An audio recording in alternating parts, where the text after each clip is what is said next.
Hi everyone.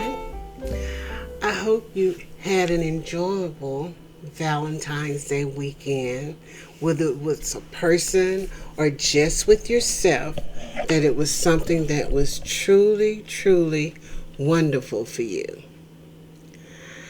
I've been thinking a lot lately about my mom. She's been gone a few years now.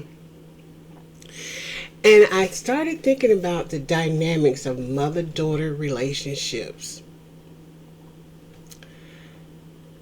One of the first times I remember really having a sit down talk with my mom was the day I ran home from school because this boy pointed out that I had blood running down my legs.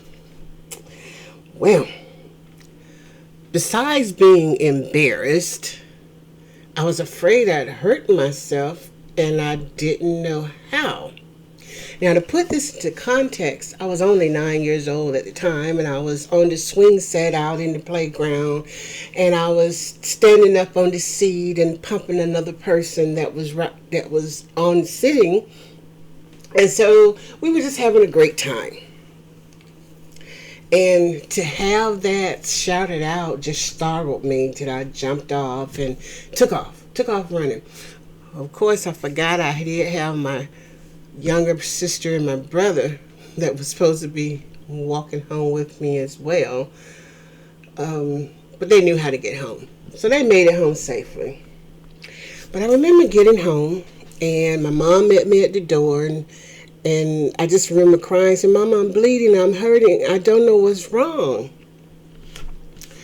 And she took me to the bathroom and helped me to wash up and clean myself off. And then she gave me this thick, ugly pad and this weird looking belt. And I'm like, what is this? Suffice it to say, that was the time my mother had the growing into womanhood talk with me. But I was only 9 years old.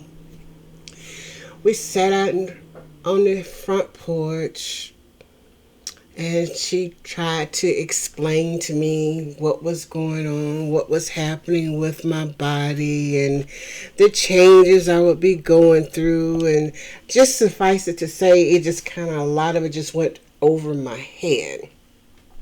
Now, of course, we did have health classes at school, and I was like a little early before we would reach that part of the class where we would talk about the changes in our bodies and things. I don't even know if they have those classes now in school. But just suffice it to say, I wasn't happy.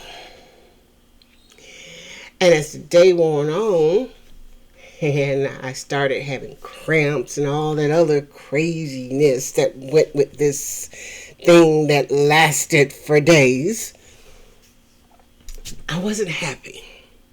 And I hated to feel as if I had given up my womanhood. Excuse me, given up my childhood to lead into womanhood. Anyway, I had this battle going. And that battle probably lasted a very long time. Anyway, the point I'm getting to is that even today, there are different times where you think about what type of relationship you have with your mom, and whether it's one where you can actually sit down and talk with them, whether you can ask questions, you can share your innermost fears, your thoughts, your desires, whatever the case may be. You have to have a sense of trust and comfort and belief that that parent will always be there.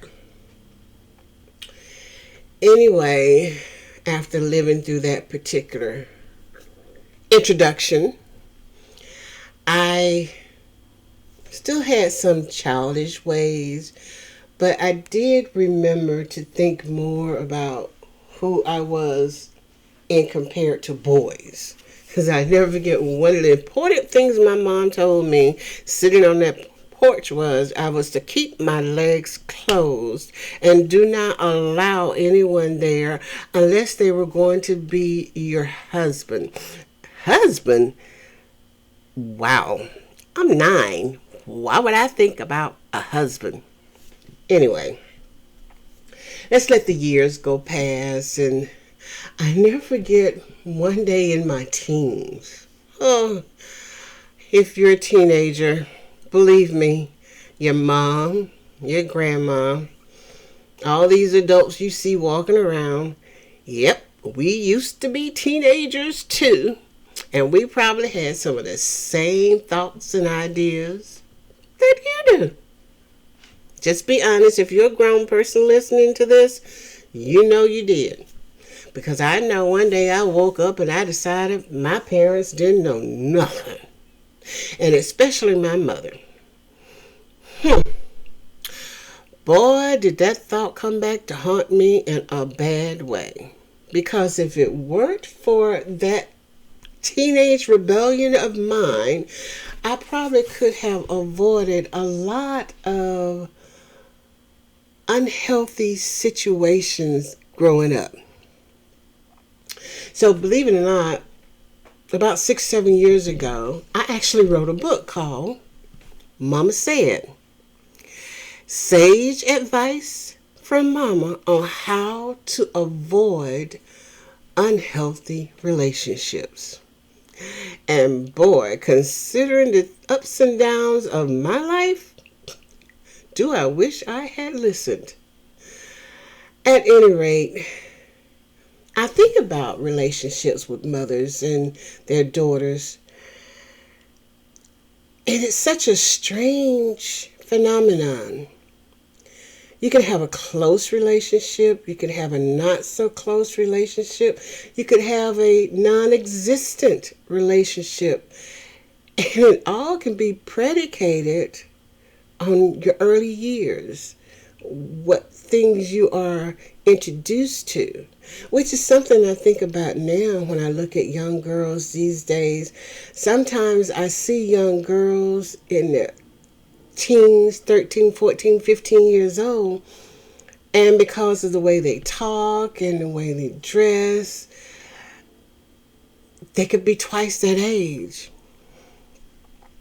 And I wonder, is it because we've lost something as we've grown and become so anesthetized to so many things that we just don't give credence to things that are important. A mother-daughter relationship truly should be nurtured. Because believe it or not, even a not-so-good mom can teach you something. She can teach you how not to be a mom. Or areas that you can improve on, and things that you can do better. But when I wrote my book, it was a tribute to my mom. You know, I have a younger sister. I'm 3 years older than her. And I don't remember a lot of time where Mom took quality time just to sit and spend time with us and nurture us, because she was so busy working. You know, both my parents were, my mom and my dad. And I miss that as I've gotten so much older. I got closer to my mom once I became a grown woman and I'd experienced a lot of things. But it still wasn't quite as close as it probably could have been. But I actually honestly don't blame my mom, because she's only dealing with me at that time and my sister based on what she knew from her mom, what was passed on to her. And so I truly always tried to have a very open mind. And I do remember when I was pregnant with my first child, and I was thinking about if it's a girl or if it's a boy and what I wanted to teach them. And I really I really wanted to have a girl, or so I thought. But then this other part of me wanted to have a boy, because then I thought about all the heck I gave my mom that, well, maybe I don't want that visited on me. Anyway, here I am, and I have a son, and he's here. Now, there were things that my mom taught me, probably not directly, because with both my parents working and mine being the oldest, my other brothers and my sister were my responsibility. So I kind of always had to take on grown up responsibilities long before I had a child. As a matter of fact, my youngest brother was kind of like my little baby, because I was so much older than him. But things that I witnessed, the dynamic between my mom and my dad, some were good, a lot not so good, but those were still teaching moments. And so I had to think back to many times when mom would actually have a conversation with me. And there were some things that she shared with me, of which I actually put into the book. Now, you can get the book. It's on Amazon if you'd like. Or, you know what's coming. Grab that journal, please. And I want to share these little 10 nuggets of truth that my mom shared with me. I'm just going to, a little bit, because then I want you to go back and really think about it. First, know you better than others do. And I never really understood what mom meant by that until as I began to get older and older, I recognized that, especially when you're a teenager, you tend to succumb to peer pressure. And you begin to try to decide who you are as a human being, but you rely on what a lot of other people think and say. But through all that noise, you need to really take time to know you and know you better than anyone else does, so that you don't become such a follower, that you can be a leader and you could dictate how you respond to how others come to you. And the second one that she said was, carry yourself with dignity and respect. I mean, think about it. If you don't carry yourself with respect, why would you think others would respect you? So you have to decide, what do you want to present to the world? What do you want people to see when you walk through a door? And I knew early on that part of me really, really, really wanted to be liked. So for a long time, I did allow others dictate who I was. And by doing that, I wasn't respecting myself. And I never forget, there was one day I had a conversation with my mom, and I honestly, to this day, I cannot remember what we were discussing, but I know it was serious. We were sitting at the kitchen table. Oh, there was always a lot of talk around the kitchen table. But this one conversation, there was one sentence my mom said that to this day makes my heart swell with joy. Because in that conversation, she said, now you have truly become a woman. After all these years, it makes me feel so good. Now, I have experienced a lot of things up to that point. So like I said, I cannot tell you what the conversation was about, but that one sentence, no matter what, has always stood with me. I hope you have a memory like that. It's great, especially when you don't have your mom with you anymore. You can think about those nuggets of truth that she may have imparted on you. They might not be the same as mine, but hey, perhaps my 10 nuggets can be a little starting point for you. The other thing she told me, number three, was you can't change another human being. Oh boy. I remember many times during my first and second marriage that the thought coming back into my head when my mama said that, because those were some trying times. And somewhere down the line, you'll learn about them. But it's only because I share these things in the hopes that they will help you. You have to always remember that it's not your job to change anyone.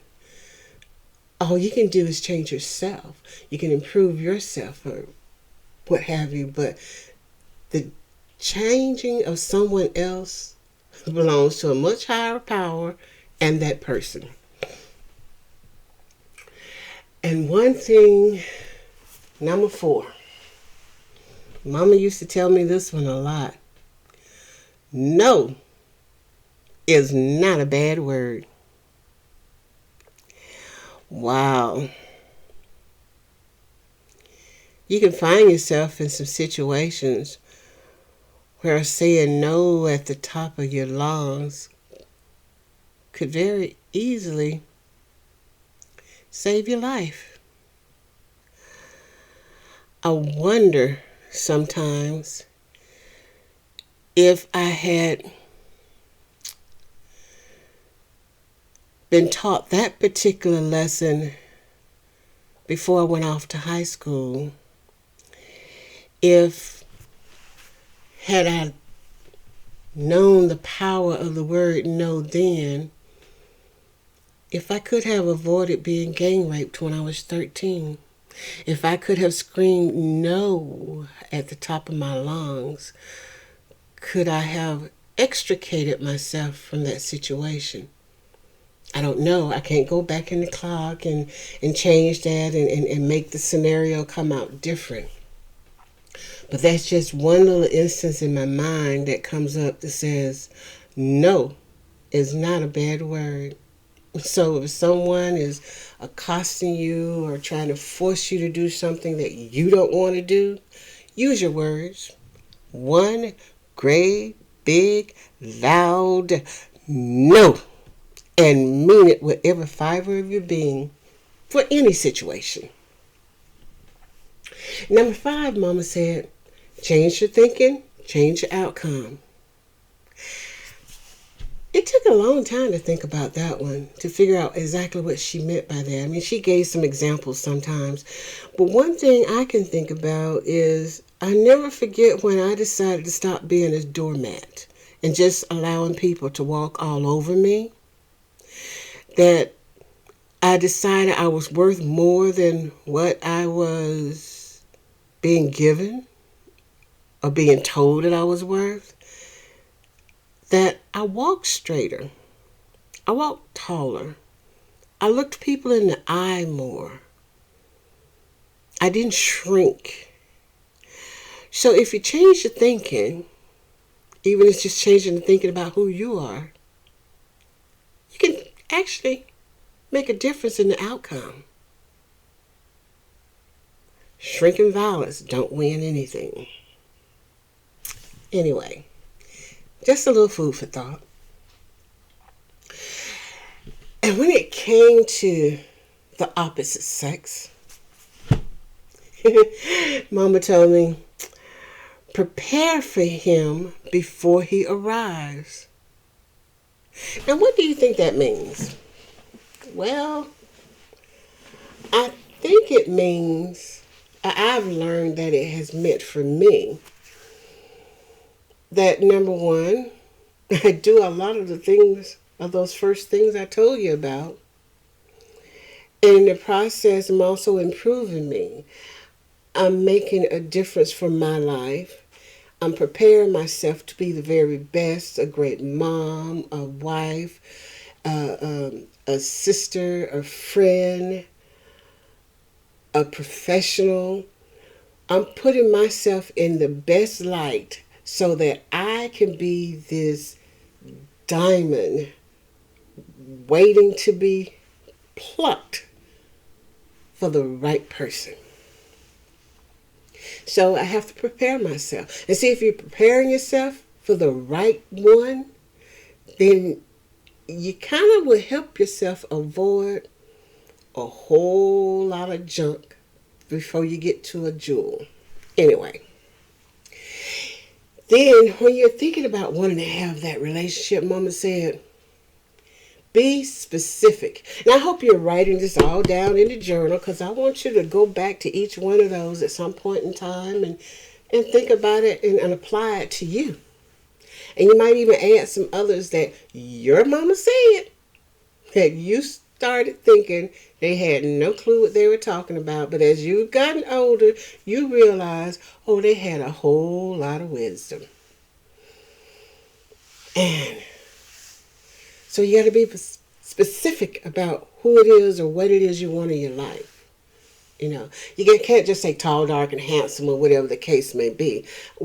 There's got to be some qualities, some things that will draw you, things that will help you be the right person for that person, as well as them being the right person for you, and how the two can come together and become powerful and meaningful and just be successful together.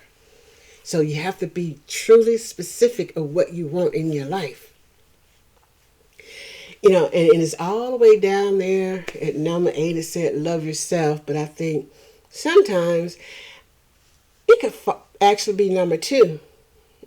Love yourself. And then let all these others fall down. But anyway, that's number 8. Love yourself. And we've talked about this before, about taking care of yourself. So go back to those others and get another gist of that. And continue to learn about who you are. And the other thing that Mama said, number 9, was that education is important. And we learn that all the time. You know, now, life education in itself, that's huge. But to be successful, if you don't have that entrepreneurial spirit and the fortitude to be able to stick it out, you need that education so that you can truly take care of yourself. Because all parents want to see their children be more successful than they were. You know, if you're a good parent, that is one of the things that you want.